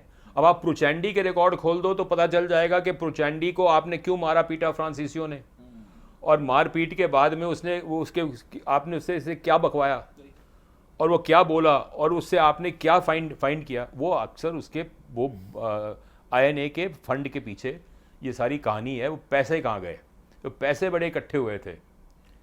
मैंने कहीं ये थ्योरी भी सुनी थी कि आईएनए के पास इतना पैसा था कि जापानियों को उसका भी लालच था। इनफैक्ट जब सेकेंड वर्ल्ड वॉर खत्म होने की तरफ आया और 6 और 9 अगस्त को एटम बम गिर गया, तो बैकअप तो चला गया आईएनए का, क्योंकि जापानियों से राशन भत्ता वगैरह मिलता था। इनफैक्ट पहले भी शिकायतें रहती थी कि यार ये 2 दर्जे का खाना तो हमको देते हैं, बढ़िया बढ़िया खुद खाते हैं। अब बहुत अच्छी स्थिति तो थी नहीं आईएनए के सिपाहियों की, और सुभाष कितना लड़ते इन चीज़ों के लिए, क्योंकि दिख रहा था भाई जैसा कैसा सपोर्ट है, लेके चलो जीतते हैं। लेकिन मैंने सुना कि उस वक्त भर भर के लोगों ने बहुत पैसा दिया, जिसकी खूब जंग के लूट हुई। देखिए, उसके अलावा आप ये देखिए कि पूरे दक्षिण पूर्व एशिया में, साउथ ईस्ट एशिया में जितना एग्रीकल्चर चल रहा था, उसको फाइनेंस कौन कर रहा था? हमारे देसी भाई कर रहे थे। एक तमिल कम्युनिटी है चेट्टियार्स की, नट्टुकोटाई चेट्टियार, उनके 173 मंदिर थे, कोलंबो से लेके शंघाई तक। अब विचित्र बात ये थी कि वो लोग पैसा उठाते थे फ्रेंच बैंक से 4 आने रुपए में महीने के, और वो 8 आने में वो उसको लोन देते थे एग्रीकल्चरिस्ट को। तो उनकी जो ज़मीन का टाइटल था, तो वो टाइटल डीड सारे उनके मंदिरों में जो बेसमेंट में वो वहाँ पे स्टोर होते थे। तो वो जो बेसमेंट था वो एक बैंक का क्लियरिंग हाउस था वहाँ पे। साउथ इंडिया के बड़े बड़े मंदिरों के नीचे, हाँ, तहखानों में खजानों की बात होती रही। अभी मैं पिछले साल नहीं, मैं ये बता रहा हूँ कि ये जो सारा था, तो उन लोगों को जापानियों ने कहा गया था कि आप सारे किसानों से जितनी फसल ये इसकी चावल की हो रही है, धान की हो रही है, वो आप लेके आइए। और वहाँ पे फैमिन हो गया साउथ ईस्ट एशिया में, क्योंकि वो जो धान था उससे वो साके दारू बना रहे थे अपनी फौज के लिए, तो उसके भी पैसे मिलते थे ना।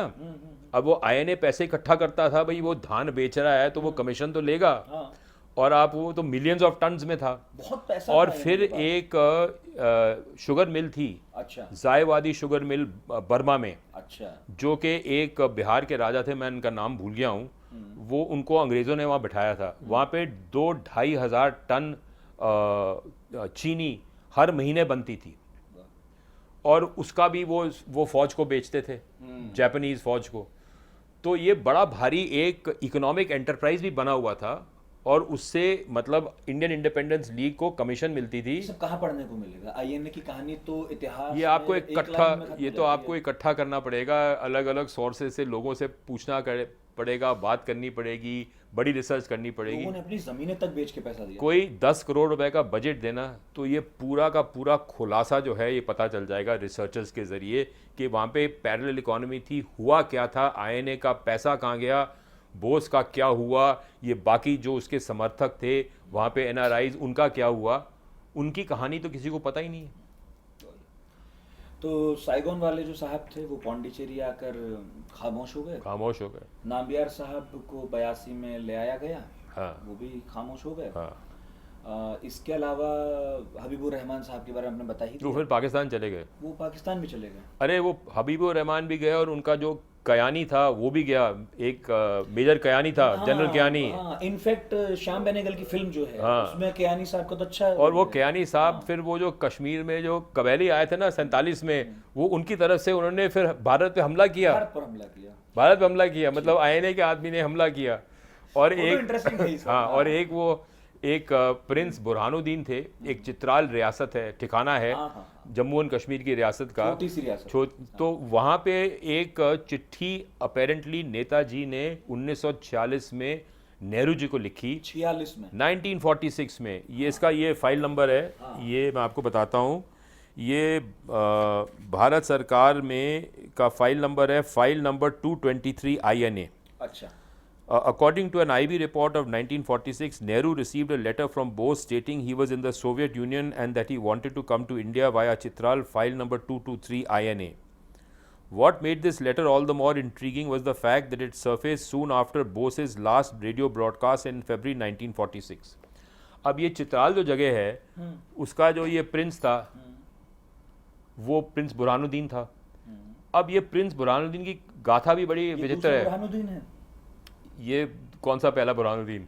ये वही बुरहानुद्दीन है जिनके बारे में बात कर रहे थे अभी। हाँ हाँ, और ये प्रिंस थे। प्रिंस थे। वाह वाह वाह वाह। तो वो लाल किले में इनका ट्रायल हुआ। अच्छा। तो ट्रायल में जो प्रिजाइडिंग जज था वो ब्रिगेडियर करियापा थे, जो लेटर ऑन हमारे पहले फील्ड मार्शल बने, बिल्कुल बिल्कुल। सेकंड फील्ड मार्शल मानेकशॉ के बाद। मानेकशॉ के अलावा बस वही थे। हाँ, तो उन्होंने उनको सेंटेंस दिया 6 साल की कड़ी सज़ा, और जैसे उनको ले जाया जा रहा था सज़ा भुगतने, उन्होंने कहा रोको, और वो अपने डाय से उतर के उन्होंने उससे हाथ मिलाया।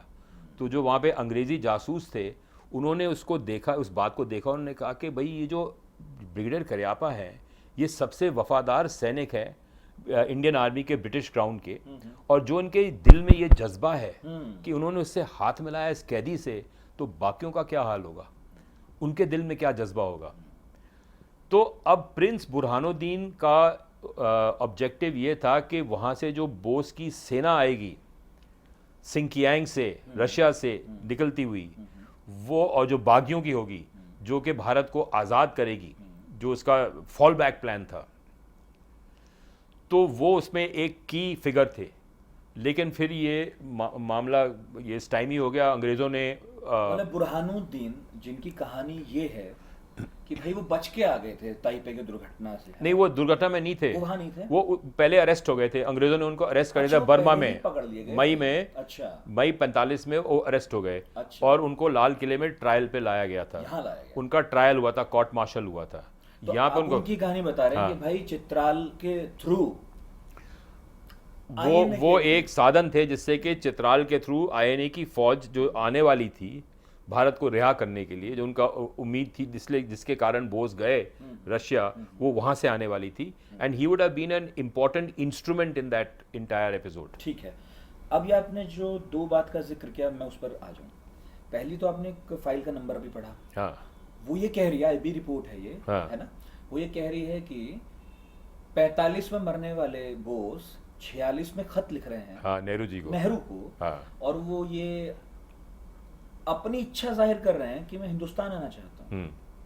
और ये कागज है कहाँ जी, चिट्ठी कहाँ है? ये शायद आर्काइव्स में है भारत के। हाँ, वो किंगशुक नाग भी वो मेरी फिल्म में कहते हैं कि ये किंगशुक नाग, हाँ, इतनी किताब ये, लिखी और हुई ये फाइल नंबर में है। अब पता नहीं ये फाइल नंबर है कि फाइल गायब होगी, आई डोंट नो। ये आपको कहाँ से मिली पर? ये मुझे रिसर्च करते हुए मिली।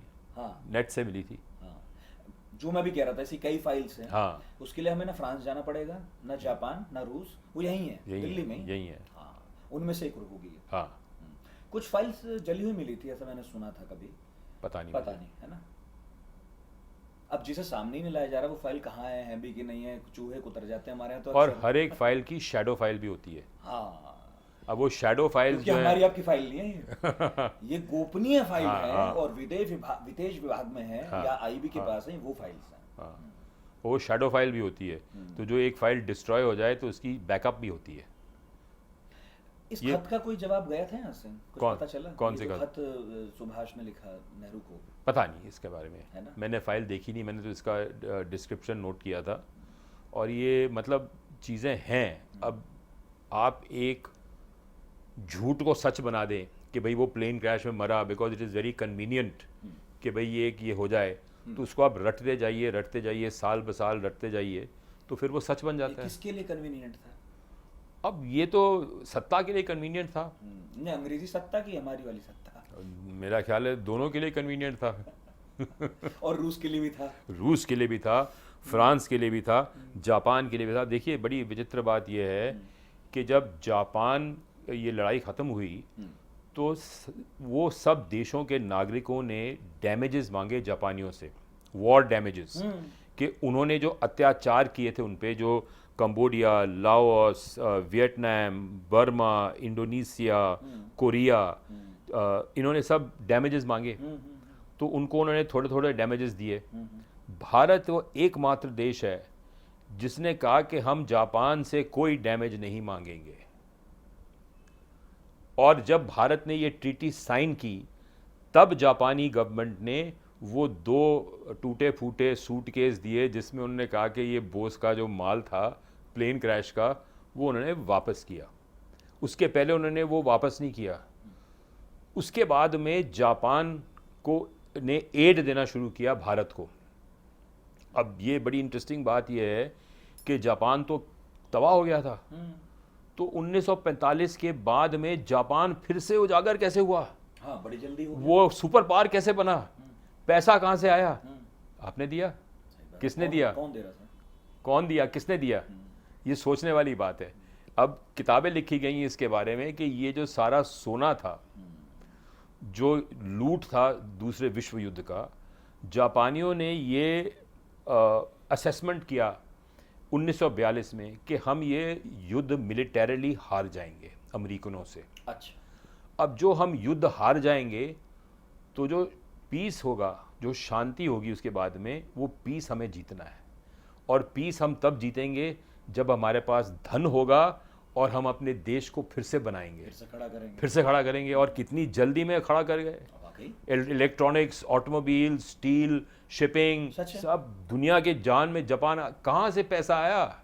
ये तो मतलब आप बिल्कुल ठीक कह रहे हैं। 45 में घुटनों पर गिर जाने वाला जापान, और 65-75 भी नहीं शायद लगा होगा, और हम अचानक से उनकी तरफ मदद के लिए देखते रहे।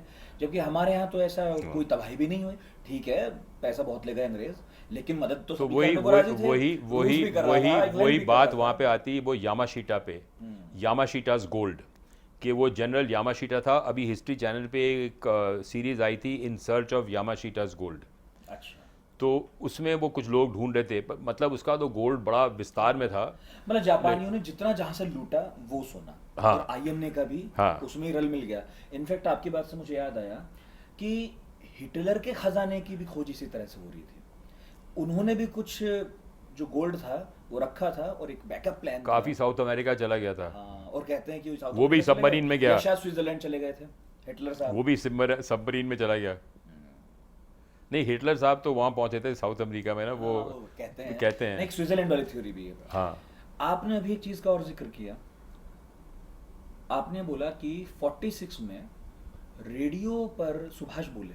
हाँ जी, एक बार नहीं बोले वो? दिसंबर 45, हाँ जनवरी 45, हाँ। जनवरी 46 और फरवरी 46, 3 ब्रॉडकास्ट हुए थे। तो सुभाष चंद्र बोस जो 45 ये भी में फाइल गुजर में, गए, ये भी फाइल नंबर लिखा हुआ है, हाँ, फाइल नंबर 870111 P1692 POI। ये फाइल जो है ये डिक्लासिफाई हुई हुई है और इसमें रशिया? नहीं, इंडिया में इंडिया में? ये ब्रॉडकास्ट यहाँ पे आईबी ने मॉनिटर किए थे। उस वक्त आईबी अंग्रेज़ों के नीचे था 46 में, तो उन्होंने बकायदा रिकॉर्ड किया, उसके ट्रांसक्रिप्ट बनाए कि ये सुभाष बोस ने भाषण दिए थे 3। कहाँ से बोल रहे थे वो थे? अब उन्होंने कहा कि मैं एक फ्रेंडली कंट्री से बोल रहा हूँ। अच्छा। अब वो फ्रेंडली कंट्री आप हिसाब लगा लीजिए, जो ब्रॉडकास्ट होंगे तो रशिया के पास ही से होंगे, और कहाँ से होंगे, और जगहों में तो थे नहीं वो। बर्मा से भी एक बार बोले थे ना शुरू में? नहीं, जब बर्मा तो, गुमशुदगी के- बर्मा पे तो अंग्रेज वापस आ गए थे वही नहीं 46 वो कह रहा में। हूँ, हाँ। हाँ। तो जहाँ हो सकते थे वो रूस था। रूसी, लॉजिकली तो रूसी तो होगा। वो क्या कह रहे थे उन 3 संदेशों यही में? कह रहे थे कि अभी भारत 2 सालों में आज़ाद हो जाएगा, ये होगा, वो होगा, फलाना होगा, ढिमका होगा। I don't remember the full details. अपने उसके कोई भविष्य ट्रांसक्रिप्ट के प्लान वगैरह कुछ नहीं कुछ नहीं, उन्होंने उतना कुछ बोला नहीं। अच्छा। लेकिन ये जनरल तौर पे वो ब्रॉडकास्ट हुए। हाँ। और उसके बाद में ये चिट्ठी मिली थी जो हमने अभी जिक्र किया, उन्होंने चिट्ठी नेहरू जी को लिखी कि मैं आना चाहता कि मैं आना चाहता हूँ, तो वो एग्जैक्टली उसके बाद की डेट की है, फरवरी 46 की ये बात 3 है। रेडियो प्रसारणों के बाद वो चिट्ठी, चिट्ठी, ये 4 तो ऐसे सबूत आपने बताए हाँ जो उनकी तथाकथित मौत के बाद वो सीधे सीधे फाइल नंबर के साथ, बिल्कुल है ना? और हमारे यहाँ है, बिल्कुल।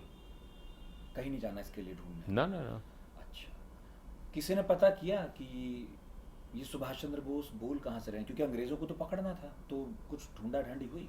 अब ये तो मुझे नहीं पता कि ढूंढा डांडी हुई कि उन्होंने कहाँ से वो ट्रायंगुलेट करके ये स्थापित किया। ये 31 मीटर बैंड पे ये ब्रॉडकास्ट हुआ था। कुछ मैंने पढ़ा और नहीं आपके यहाँ शायद डॉक्यूमेंट्री में देखा कि कुछ तफ्तीश के बाद ये भी मालूम चला कि रशिया से हुआ और वहाँ उसी नाम के कुछ लोग थे। वो 1967 में, 67 में हुआ। क्या हुआ था? 67 में फिर ब्रॉडकास्ट हुआ। फिर ब्रॉडकास्ट? हाँ, मतलब ये 45-46 के ब्रॉडकास्ट के बाद फिर सडनली 20 साल चौथी बाद बार फिर सुभाष बोले? हाँ, सुभाष बोले। और वही समर हुआ जो है मेंबर पार्लियामेंट, हाँ। उन्होंने सवाल उठाया और उसके बाद तहकीकात हुई। और तहकीकात के बाद में इन्होंने ये साबित किया कि भाई ये जो ब्रॉडकास्ट हैं, वहाँ पे मॉस्को में इस समय 3 सुभाष चंद्र हैं, तीनों स्टूडेंट हैं। अब इंटरेस्टिंगली एक शख्स था, उसका नाम था इकबाल बहादुर सक्सेना, और ये सक्सेना साहब जो थे ये एक संपादक थे एक अखबार के विश्व नेता। उन्होंने ये ब्रॉडकास्ट सुना। अच्छा। और उन्होंने रेडियो मॉस्को को चिट्ठी लिखी कि भैया मैंने आपका ब्रॉडकास्ट सुना। इस बार क्लियर था कि ये रेडियो मॉस्को से आई आवाज़ है? हाँ, अच्छा। रेडियो मॉस्को चिट्ठी लिखी कि भाई ये बात है और आप मुझे ज़रा सुभाष चंद्र का पता दे दीजिए और साथ में इस ब्रॉडकास्ट की टेप की रिकॉर्डिंग भेज दीजिए, मैं उसके लिए आपको पैसे दे दूंगा। तो रेडियो मॉस्को ने उनको चिट्ठी लिखी कि अभी हमें पता नहीं कि सुभाष चंद्र हैं कहाँ पे, और उनके परमिशन के बिना हम आपको उनका पता नहीं दे सकते और ना ही हम आपको ब्रॉडकास्ट रेडियो की टेप दे सकते हैं। अच्छा। तो ये इकबाल बहादुर सक्सेना जो थे, इन्होंने फिर दिल्ली में पटियाला हाउस में 420 का केस दर्ज किया भारत के प्रधानमंत्री के खिलाफ और पूरी कैबिनेट के खिलाफ कि आपने हमारे साथ में दगाबाजी की है कि सुभाष चंद्र बोस तो जिंदा हैं और आप कह रहे हो मरे हुए हैं। अच्छा। तो ये केस चला और फिर मैजिस्ट्रेट ने इसको रद्द कर दिया और डिसमिस कर दिया। तो उसके बाद में वो किस्सा ख़त्म हो गया। लेकिन उसमें ये इन्होंने एज एविडेंस वो चिट्ठी सबमिट की, हाँ। जिसमें कि लिखा गया था कि विदाउट हिज परमिशन हम आपको उनका पता नहीं देते। कम से कम रेडियो मॉस्को ये जरूर मान रहा था कि भाई यहाँ से प्रसारण भी अब हुआ है हाँ, और एक सुभाष चंद्र है। तो अब जो उसने किया। प्रसारण हुआ है, तो जो 3 सुभाष चंद्र आईबी ने ढूंढ निकाले थे मॉस्को में, वो लॉजिक ये कहता है कि उनमें से किसी स्टूडेंट को रेडियो मॉस्को जो है एक सियासी ब्रॉडकास्ट, पॉलिटिकल ब्रॉडकास्ट प्रसारण क्यों करेगी? Why will they give permission to somebody to make a political broadcast? कौन है भाई वो? और वो 20-22 साल के बंदे थे। तो अब उनको वो ये किस्सा भी वहीं का वहीं रह गया। लेकिन क्या बातचीत क्या हुई थी उस भाषण में, उसका कुछ पता चला? क्या बोल रहे थे उसमें? ये पता नहीं है। ये तो उन्होंने कहा कि ये भाषण हुआ था, उन्होंने जनरल एक ग्लोबल कॉन्टेक्स्ट में वियतनाम वॉर हो रहा था, उन्होंने कहा बड़ा भारी और युद्ध होगा, और वो ठीक है। जनरल कॉन्टेक्स्ट में बात कर रहे हैं। अब देखिए 21 साल बाद हुआ है ना, 45 में हुआ, फिर 46 में, हाँ, 21 साल बाद 46 में, फिर 21 साल बाद हुआ। इस दौरान सुभाष चंद्र बोस की उम्र भी ठीक ठाक हो गई होगी। 71 साल के हो गए। हाँ। 1896 का जन्म है, तो 67 में वो 71 साल के हो गए। और दुनिया कुछ आगे भी बढ़ गई थी। बहुत बढ़ गई थी। हाँ, परिस्थितियां भी बदली थी। अगर वे थे तो हिंदुस्तान क्यों नहीं आए? देखिए, अब वही जानते मतलब आपने क्या ढूंढा, आपको क्या नहीं, पता मुझे लगता तो है? ये देखिए, मुझे तो लगा कि एक तो शायद उनको हिंदुस्तान आने नहीं दिया गया। रशियंस ने उनको, जो रशिया में थे, तो रशियंस ने उनको आने नहीं दिया। अच्छा। अब मेरे जहन में एक बात आती है कि एक व्यक्ति हैं, अमित जो थे, उनका नाम था ब्रजेश सिंह। वो कम्युनिस्ट नेता थे भारत के।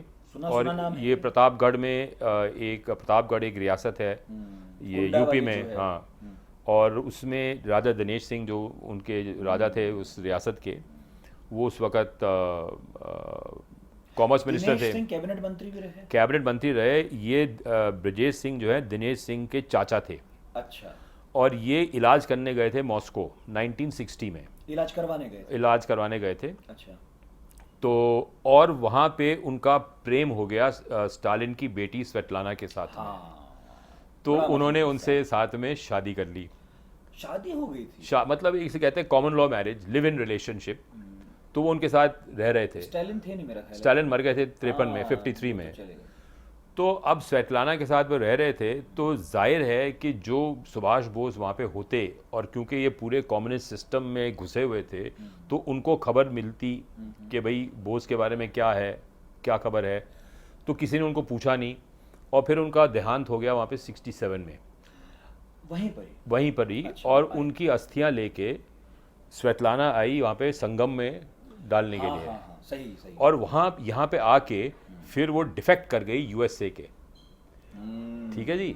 अच्छा, जब वो डिफेक्ट कर गई अपने देश के लिए, तो उस वक़्त जो मतलब आईबी के पास अकल होती उस वक़्त, अब ज़रूर होगी, उस वक़्त चाहते तो वो उनको पूछ सकते थे कि भाई सुभाष बोस के बारे में आप क्या क्या जानते हो। हमारे भी 2-4 सवाल हैं, जवाब हाँ, दो आप। पर उन्होंने कुछ नहीं कहा। आग्रह हमारा। अच्छा, वो इसलिए नहीं कहा क्योंकि 1947 से 1971 तक यहाँ पे ब्रिटिश इंटेलिजेंस का स्पेशल लायजन ऑफिसर पोस्टेड था दिल्ली में। अच्छा। उसका काम था कि वो अब ये सब पब्लिक डोमेन की खबरें हैं। एक किताब है टेलर कैल्डवेल, उसका नाम है एम्पायर ऑफ सीक्रेट्स, उसमें ये सारा कुछ बताया गया है। सो उसमें हमने अंग्रेजों का एक जासूस यहाँ पाला पोसा हुआ था 71 तक। हाँ, 71 तक, 25 साल तक। और उसका काम ये था मंडे टू फ्राइडे हर सुबह वो जाएगा आईबी दफ्तर, और जो मतलब की खबरें होंगी वो निकाल के ले आएगा और मतलब लंदन भेजेगा। नहीं तो यहाँ की जो सरकार थी, हाँ, उन्हें तो पता था, उन्हें पता था। उनकी तो रजामंदी से ही हुआ। तो मतलब हम मोहब्बत के साथ अपने कागज दिखाते थे उन्हें। हाँ, वाह वाह। नहीं, आईबी तो उन्होंने बनाया था ना। हाँ, बनाया भले ही था, बनाया लेकिन था, आजाद और मुल्क का IB है उन्हें ना, बनाने के बाद उन्होंने उसका वो जो साथ नहीं छोड़ा। बनाया और बनवाया तो उन्होंने बहुत कुछ है इस देश में। हाँ, लेकिन दखल तो नहीं है ना। अब तब तक था 71 तक था। तो फिर मेरा ख्याल है जब ये इंडो सोवियत ट्रीटी साइन हुई थी 71 में, बांग्लादेश की लड़ाई के पहले, तो रशियन प्राइम मिनिस्टर कोसिगिन ने मिसेस गांधी को बोला कि ये बंदा यहाँ पे बैठा हुआ दिल्ली में, ये सारी खबरें वहाँ पे भेजेगा, आपने युद्ध करना है पाकिस्तान के खिलाफ, तो आपकी सारी खबरें लीक हो जाएंगी, इसको तो बाहर निकालो। तो फिर उसको देश निकाला हो गया, उसका एग्रीमेंट टर्मिनेट हो गया, और वो बंदा फिर चला गया 71 में। तो जब आईबी का में ये अंग्रेज़ था, तो ऑब्वियसली अंग्रेज़ हुकूमत के ख़िलाफ़ या उसके अगेंस्ट कोई भी जो खबर हो, तो वो क्यों यहाँ पे उसे छपने देगा, या जो कोई ऐसी इंक्वायरी हो तो वो उस इंक्वायरी को ब्लॉक ही करेगा, उसको बोलेगा रफा दफा करो। मतलब आप ये कहना चाह रहे हैं कि भाई सुभाष चंद्र बोस से तो अंग्रेज भी खार खाते थे। बिल्कुल। और अगर नेताजी का भारत लौटना किसी तरह से संभव हो पा रहा होगा भी, उनके इंटरेस्ट में नहीं तो था। अंग्रेज क्यों चाहेंगे? ना ना ना। अच्छा, इसमें एक मुझे वो भी दिखता है, आप बताइएगा कि चूंकि वो युद्ध अपराधी थे अंग्रेजों की नज़र में, क्योंकि उनके खिलाफ जंग छिड़ी थी, जापान के साथ थे, जर्मनी के साथ थे नेताजी, तो भारत में यदि वो आते तो एक तो मेरा ख्याल है ये प्रॉब्लम भी होती कि भारत से मांगा जाता कि ना तो हमें दो। हाँ, पर एक kind of statute of limitations भी है। पर मेरा ख्याल है कि युद्ध अपराधियों में कोई लिमिटेशन नहीं था, क्योंकि आपको वाकिफ़ होंगे कि कई ऐसे जर्मन ये जो कंसंट्रेशन कैंप के जो थे गार्ड्स वगैरह वो मिले आप अमेरिका में, और छुप वो गए जा जाके, हाँ, वो उन्हें पता और था। उनको हाँ, बरामद किया गया, उनको किडनैप लाया गया करके कैसे इजरायलीज भी कैसे, लेके हाँ, आए, हाँ, आइकमैन को लेके आया 1960 में। हाँ, बहुत। तो मेरा ख्याल है कि ये फिर बड़ा भारी विवाद पैदा होता कि नेताजी को जो आते तो ये फिर उनको दिया, मतलब ये दिया कहीं जाए, ट्रायल ना पे दिया जाए, क्या किया जाए? इंटरनेशनल कोर्ट में ट्रायल पे दिया जाए कि नहीं दिया जाए। तो आई एम नॉट सर्टन नहीं, कि हाँ, पोजीशन कई क्या, लोग लीगल कहते हैं- पोजीशन आई डोंट नो। बिल्कुल, तो कई लोग ये कहते हैं कि नेताजी जानते थे कि इस तरह का धर्म संकट पैदा हो सकता है, तो भाई अब रहने दे। हाँ, हो सकता है कि उन्होंने सोचा कि भारत के हित में मुझे यही करना चाहिए कि मैं रूस में ही रह जाऊं। वहाँ रह जाऊँ, अच्छा। लेकिन कुछ लोग कहते हैं वो रूस में नहीं रहे, बल्कि वो साइबेरिया की जेल में सड़े, रहे नहीं बल्कि सड़े।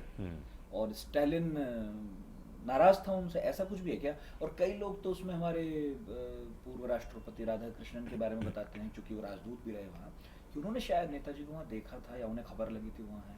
ये कुछ पता चला आपकी पढ़ाई लिखाई? देखिए, इसके बारे में मैं नहीं कुछ जानता कि राधा कृष्णन ने उनको देखा, लेकिन राधा कृष्णन वो पहले भारत के राजदूत थे जिनको मिलने से स्टालिन ने इनकार नहीं किया, क्योंकि राधा कृष्णन के पहले विजयलक्ष्मी पंडित एम्बेसडर थी, तो उनको नेहरू जी की स्टालिन नहीं बहन। मिले, नेहरू जी की बहन, तब भी नहीं मिले। और स्टालिन जो थे वो भारत के बहुत खिलाफ थे। और जब स्टालिन की मौत हुई 53 में और क्रुश्चेव सत्ता में आए, तो उसके बाद में रशिया का जो रुख है वो बदला भारत के प्रति, सॉफ्ट हुआ।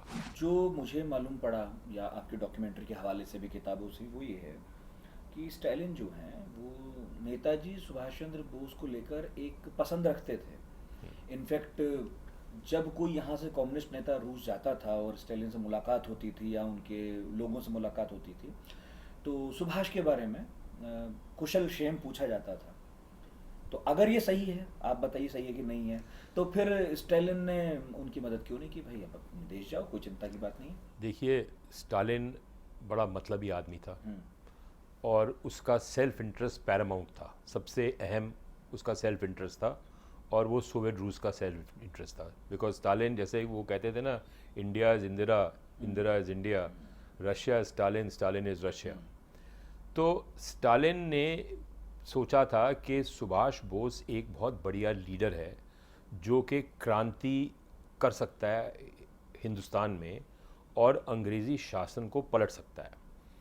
तो उन्होंने कम्युनिस्ट पार्टी के थ्रू सुभाष को सपोर्ट किया, और सुभाष जब 1938 में कांग्रेस प्रेसिडेंट बने, तो उस समय और उसके पहले उन्होंने कई कम्युनिस्टों को कांग्रेस पार्टी में भर्ती किया, और सबसे अहम कम्युनिस्ट थे एम.एन. रॉय, जो कि भारतीय कम्युनिस्ट पार्टी के फाउंडिंग मेंबर थे। मानवेंद्र नाथ रॉय पहले हाँ, कांग्रेस में, फिर वो और एक अबानी मुखर्जी हैं, वो दोनों ने 1920 या 22 में भारतीय कम्युनिस्ट पार्टी की स्थापना की थी, 22। तो अब ये जो सारे कम्युनिस्ट घुसे थे, इन्होंने फिर ये सोचा कि हम कांग्रेस पार्टी को कैप्चर कर लेंगे अंदर से, और जो उसका मास बेस है वो हमारे हाथ में आ जाएगा, और फिर हम सोच के घुसे थे। बिल्कुल घुसे थे, और फिर हम क्रांति कर पाएंगे। अच्छा। तो अब जब सेकंड टाइम अलाउड नहीं था कि भाई आप कांग्रेस प्रेसिडेंट के लिए इलेक्शन लड़ सकते हो, 1 टर्म प्रेसिडेंसी थी, वो रूल था। तो सेकंड टाइम जब हुआ तो गांधी जी का जो कैंडिडेट था वो पट्टाभी सीतारामैया, वो हार गया, बोस सेकंड टाइम के लिए प्रेसिडेंट बने। तो गांधी जी ने फिर बगावत की बोस के खिलाफ और बोस को पार्टी से निकाला। अब उसके बाद में बोस जो हैं वो रशिया जाने वाले थे स्टालिन को मिलने के लिए, और उनका मन खराब हो गया तो खुद ही निकल गए थे, फॉरवर्ड ब्लॉक बना दिया था। और एक कम्युनिस्ट पार्टी के लीडर थे, उनका नाम था अत्तर सिंह चिन्ना, जो बाद में कम्युनिस्ट पार्टी के, और बाद में आज़ादी के बाद में वो पंजाब में एमएलए भी रह चुके हैं। तो अत्तर सिंह चिन्ना ने उनको ले जाना था वहाँ पे रशिया मिलाने, लेकिन उन्होंने कोई ऐसे सेडिशियस स्पीचेस दी बोस ने, और वो भारत सरकार ने उनको कैद कर दिया। अच्छा, जब वो जेल पहुंचा दिया, फिर स्वास्थ्य खराब हो गया, फिर नजरबंदी, और उसके बाद तो वो जो फिर यहाँ से निकले। पुराना सेडिशन का लॉ चल रहा है तब से आज तक चल रहा है, उसमें वो अंदर हो गए थे। तो अंदर हो गए थे, तो जिन्ना साहब चले गए। तो उन्होंने वहाँ पे ऑडियंस ली स्टालिन से, और उन्होंने स्टालिन से तकरीर की कि भाई बोस कामयाब नहीं रहे ये क्रांति करने में, क्योंकि इनके खिलाफ गांधी जी आ गए।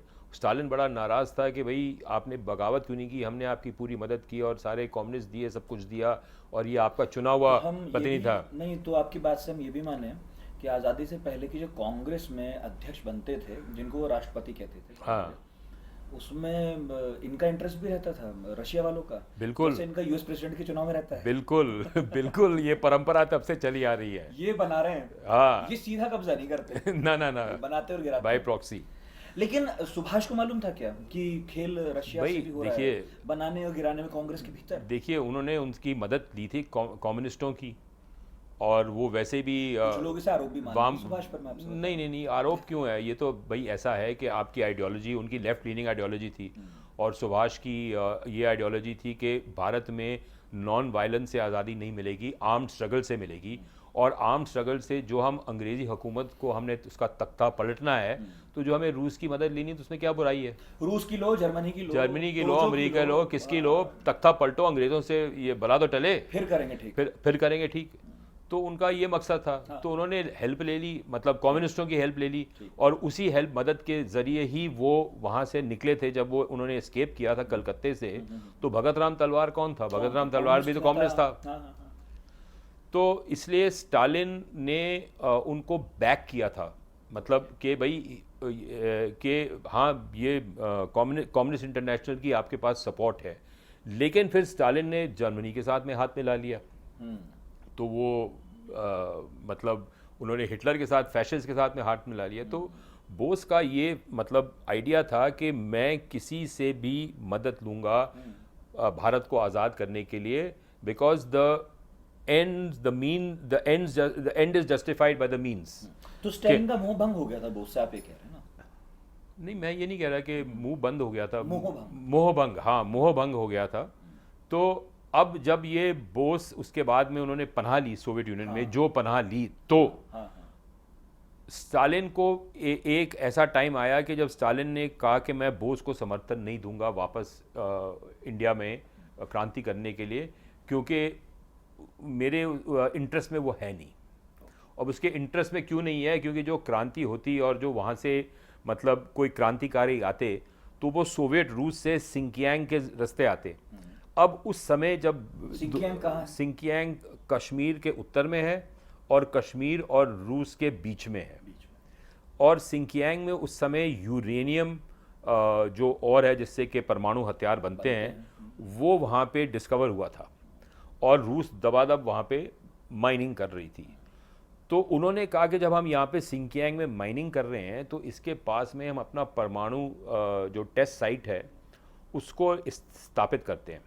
तो जब आपने परमाणु टेस्ट साइट वहाँ पे स्थापित किया सिंकियांग के पास कजाकिस्तान में, तो इसका मतलब है कि वो पूरा एरिया जो है एक सीक्रेट एरिया बन गया। और मैं यहाँ ये भी कहूँगा हमारे पॉडकास्ट सुनने देखने वालों को कि आपकी एक किताब है बहुत खूबसूरत, बहुत बढ़िया किताब है, जो कश्मीर पर एक ये नज़रिया भी खोलती है कि कश्मीर का जो डिस्प्यूट है उसके पीछे एक बड़ा कारण ये भी है हाँ जी, कि वहाँ पर ये सारा, ये किताब है, मैं कैमरा को दिखा रहा हूँ, इसका नाम है, और dark secrets, politics, intrigue and proxy Wars इन कश्मीर। हाँ। इकबाल चंद मल्होत्रा जी की किताब बहुत बढ़िया है, और कश्मीर पर मैंने बहुत सारे नैरेटिव सुने हैं। ये मैं पहली दफ़ा देख रहा था कि ये भी हो सकता है, और हो क्या सकता है, जब आप पढ़ेंगे इस किताब को तो पाएंगे कि ये तो बहुत बड़ा कारण रहा होगा कि हमारा देश का एक इतना अभिन्न हिस्सा आज भी क्यों डिस्प्यूटेड रह गया है। हाँ, तब से शुरू हुआ और आज तक तो फिर बहुत कारण जुड़ते गए। तो जब उन्होंने ये देखा कि भाई यूरेनियम यहाँ पे माइन हो रहा है और यहाँ पे हम अपना न्यूक्लियर टेस्टिंग कर रहे हैं, तो इस रास्ते से हम यहाँ पे बागी भेज नहीं सकते, we cannot give them passage to come into India. तो उसने कहा कि अब ये बोस का प्रोग्राम बंद करो, अब छोड़ो, हाँ, छोड़ो। कोई बहुत इंपॉर्टेंट अब वो बोस के साथ वो विश्वासघात था कि बोस के पीठ में छुरा मारा उन्होंने। तो उन्होंने कहा, बोस ने, मतलब बोस एक he was a very dynamic and powerful man, उसने कहा you can't do this to me, you have let me down, this is not part of the deal. तो वो उनसे बर्दाश्त नहीं हुआ, शायद ऐसा हुआ, शायद ऐसा हुआ। तो उन्होंने उसको फिर साइबेरिया में जेल में फेंक दिया। कई वहाँ पे तो हज़ारों जेल थे, हज़ारों जेल थे वहाँ पे, हज़ारों जेल। तो फिर वो वहाँ पे मेरा ख्याल है सड़ते रहे शायद। गुलग बोलते हैं। गुलाग गुलाग। गुलाग गुलाग आर्चीपलागो पूरा एक एरिया था जहाँ पे ये सारे फोर्स लेबर कैंप्स थे। तो ऐसा कहा जाता है वहाँ कई वहाँ पे हिंदुस्तानी गए गुलाग में, अवानी मुखर्जी गया, कई गए बंदे जिनको फिर शो कॉज ट्रायल्स में 1930 और 40s में मारा भी गया। मुखर्जी को भी गिरफ्तार किया था स्टालिन। हाँ हाँ, स्टालिन ने अवानी मुखर्जी को किया, अब कई भारतीयों को किया था। वो स्टालिन किसी का सगा नहीं था। हाँ बेशक, अब तो सबको पता है। Everybody is expendable. बिल्कुल। एक आखिरी सवाल है मेरा, पॉडकास्ट तो लंबा हो गया लेकिन इंटरेस्टिंग इतना है कि बात बहुत सारी है।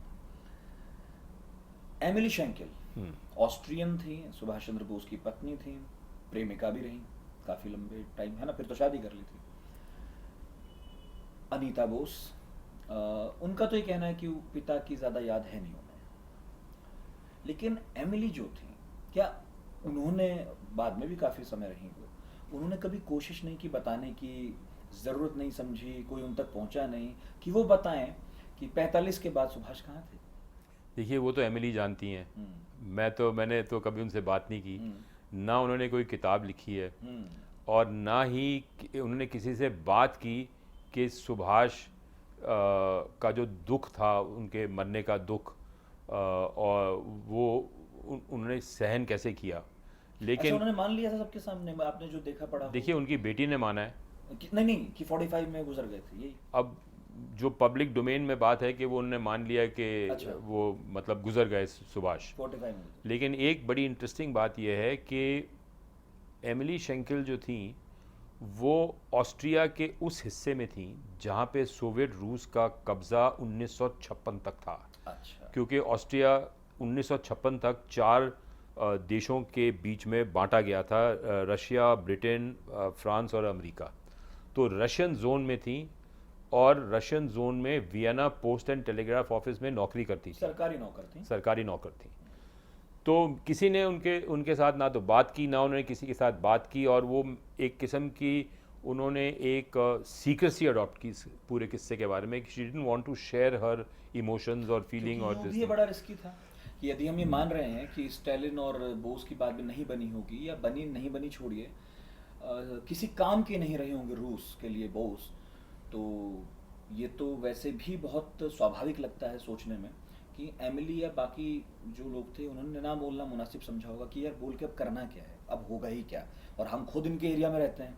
तो रूस के पास हर वो ताकत थी कि वो एमिली शेंकेल की भी बाह मरोड़ सकते थे, और यदि बोस उनके यहाँ थे तो उनकी तो मरोड़ ही सकते थे। बिल्कुल बिल्कुल। हाँ, और जैसा आप कह रहे थे अभी थोड़ी देर पहले, मुझे अंत में यही बात सही निष्कर्ष लग रही है हमारी बातचीत का, कि बोस की 45 में मौत हो जाना, ये जो थियरी है, ये हर तरह की सत्ता के लिए सबसे ज़्यादा फायदेमंद है, कन्वीनियंट है।